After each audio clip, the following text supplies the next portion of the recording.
Cessem do sábio grego e do troiano as navegações grandes que fizeram.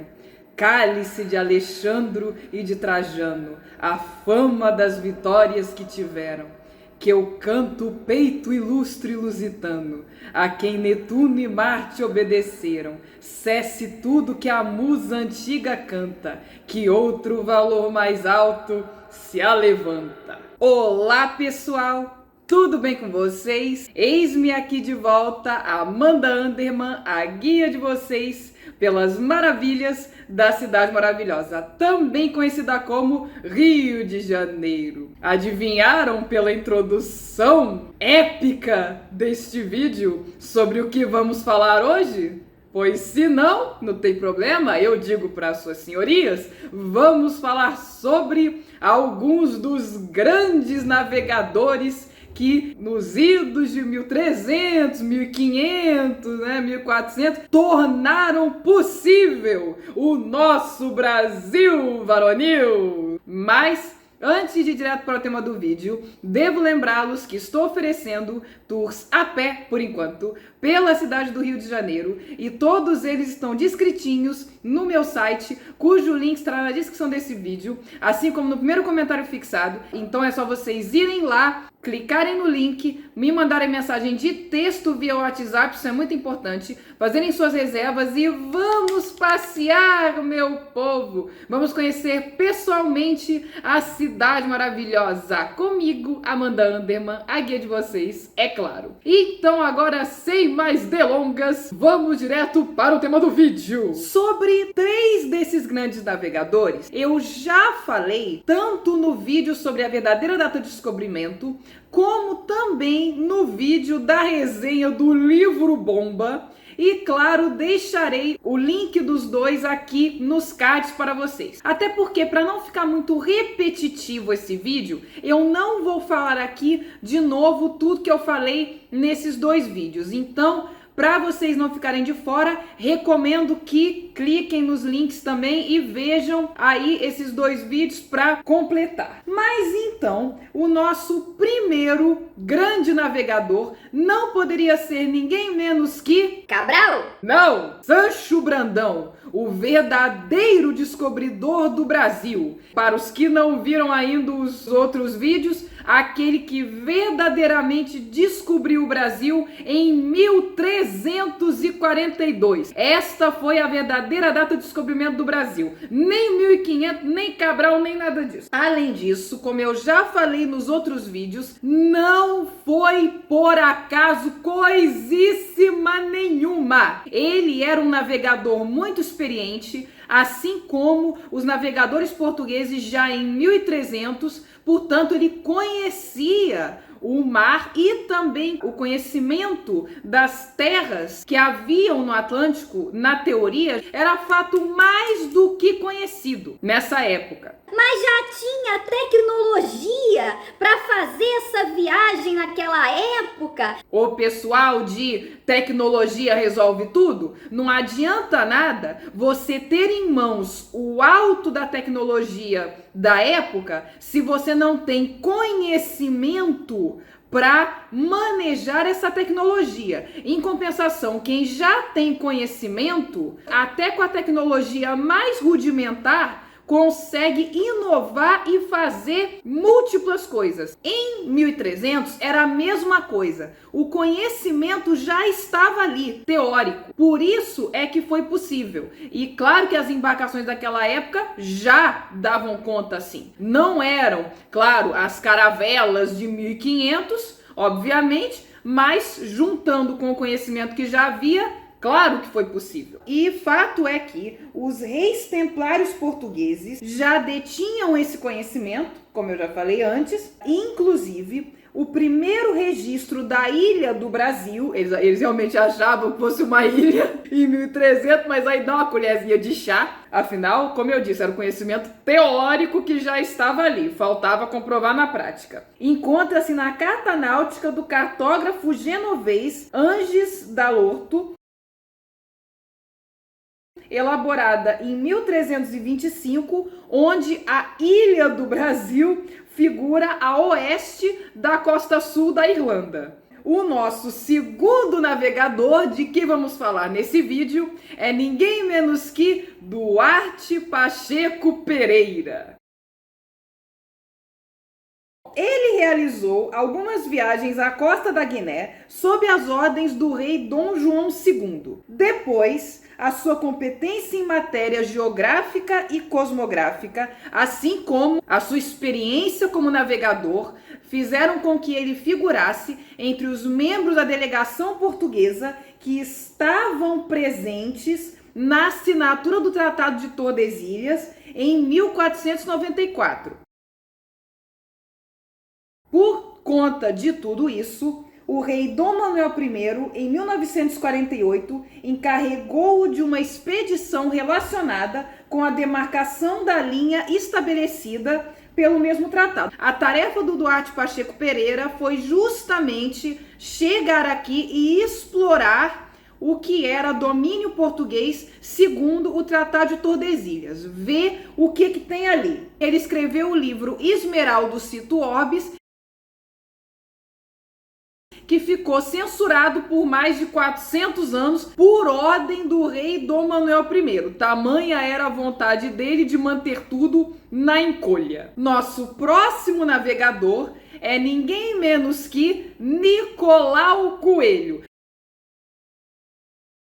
Mas Amanda, e o Cabral? Você não vai falar dele? Na série A Guia Resenha, eu também já fiz um vídeo falando sobre o livro A Viagem do Descobrimento, do Eduardo Bueno, também conhecido como Peninha, e vou deixar os links aqui também. E nesse vídeo eu já falei, inclusive, sobre a genealogia do Cabral. Eu falei extensivamente sobre Pedralvares nesse vídeo. Então, se eu repetir aqui, vai ficar muito repetitivo também. Então, não falarei sobre Pedralvares neste vídeo. Aqueles que quiserem saber mais dele, que porventura não tenham visto o vídeo, cliquem no link e tá lá tudo explicadinho para vocês. Não só dele, mas de outras pessoas da família dele, inclusive. Recomendo. Também, eu que fiz, né? Indo para o Nicolau Coelho, era natural do Conselho de Felgueiras e perito em navegação astronômica. Foi comandante numa das 3 naus que participaram da expedição de Vasco da Gama à Índia em 1498. E no decorrer da viagem foram confiadas missões de sondagem de fundeadouros para a Armada, assim como a exploração do litoral africano. Mas Amanda, fundeadouros, o que é isso? Fundeadouros, palavra nova que eu mesmo aprendi também, são lugares onde a embarcação pode liberar as âncoras. Anotem aí. Na viagem de regresso, ele foi afastado da nau de Vasco da Gama, porém ele continuou viagem, estava lá determinado, e a sua nau foi a primeira embarcação da expedição a entrar no Rio Tejo, dando as primeiras notícias do sucesso da missão. E, diga-se de passagem, minha gente, ele foi muito bem recompensado com uma tensa, nada tensa, tensa no caso que ele foi recompensado é com C cedilha, e a outra tensa, que não era nada tensa, é com S. Olha o português. De o que seria hoje em dia 50 mil reais por ano. Um rico dinheirinho do bom. Quem me dera. Passados 6 anos após o regresso à Índia, Nicolau partiu de novo, dessa vez na armada de Pedro Álvares Cabral, e voltou a ser confiado a ele o reconhecimento do litoral. Ô Nicolau, você já fez o reconhecimento antes? Faz nessa viagem de novo. Tô confiando em você. Bem como o comando de um pequeno batel enviado à terra para estabelecer contato com os indígenas que se encontraram na praia. Nicolau, vai lá falar com aqueles índios ali, fazendo favor. A 13 de abril de 1503, finalmente, ele partiu pela 3ª vez com destino à Índia, ao comando da nau Faial, da armada de Afonso e Francisco de Albuquerque. Não era uma única vez que eles mandavam os navegadores. Tipo, descobriu, então você nunca mais vai para aquele lugar. Depois de descobrir, tinha comércio para ser feito. Então manda o navegador que já sabe o caminho, que já descobriu. Só que o pobre do Nicolau faleceu nessa expedição de 1503 porque a nau naufragou perto do arquipélago de Quirimbas, atual Moçambique, e aí no desastre, lá se foi Nicolau. O nosso próximo navegador é o conhecidíssimo Fernando de Noronha, ou o seu verdadeiro nome, Fernão de Loronha.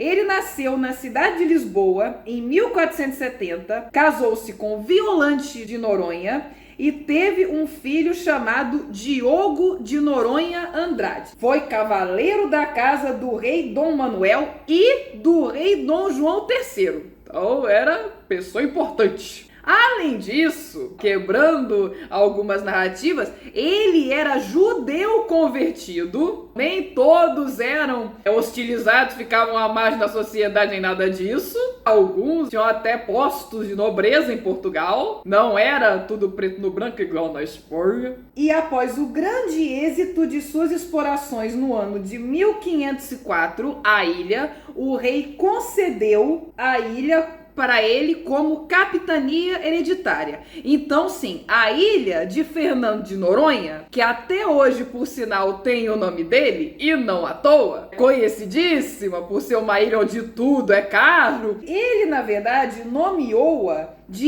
Ilha de São João Batista, para vocês verem quão arraigado, como eu já falei, aliás, no vídeo sobre São Sebastião, que era o costume de nomear os lugares em homenagem ao santo daquele dia. Até mesmo os judeus convertidos faziam isso. É que vamos combinar que os primeiros que vieram para o Brasil, sabe, decidiram chamar de um nome assim mais comercial. Mas Fernão de Loronha quis nomear a ilha como Ilha de São João Batista. Mas aí até isso, depois deram, os próprios reis lá deram o nome dele na ilha. Não fui eu que dei meu nome pra ilha. Eu botei nome de santo, mas vocês querem botar meu nome? Sobre a ilha de Fernando de Noronha, já havia registro do local em um mapa em 1502, portanto antes dele chegar lá, nomeando ela como Ilha da Quaresma, e outro relatado pelo italiano Américo Vespúcio em 1503, como Ilha de São Lourenço. Diga-se de passagem que essa ilha já teve vários nomes. E relatos afirmam ainda que Fernão também foi um grande comerciante. Vai ser de outro jeito? Não vai. Judeu convertido. A pessoa se converte, mas algo de judaísmo fica ali. E representante do banqueiro Jacob Fugger na Península Ibérica. Olha aí o rico dinheirinho. Com isto, encerra-se este vídeo falando sobre alguns dos grandes navegadores que tornaram possível aí a epopeia dos descobrimentos. Espero que vocês tenham gostado do vídeo, e se gostaram do vídeo, deixem seu like, cliquem aqui embaixo no botão de inscrever-se, mas mais importante de tudo, cliquem múltiplas vezes aqui, ó, senta o dedo no botão de compartilhar e compartilhem esse vídeo com o maior número de pessoas possível e imaginável, para que o maior número de pessoas possível e imaginável saiba das maravilhas da Cidade Maravilhosa. E, como de costume nesse canal, vejo vocês no próximo vídeo. Tchau!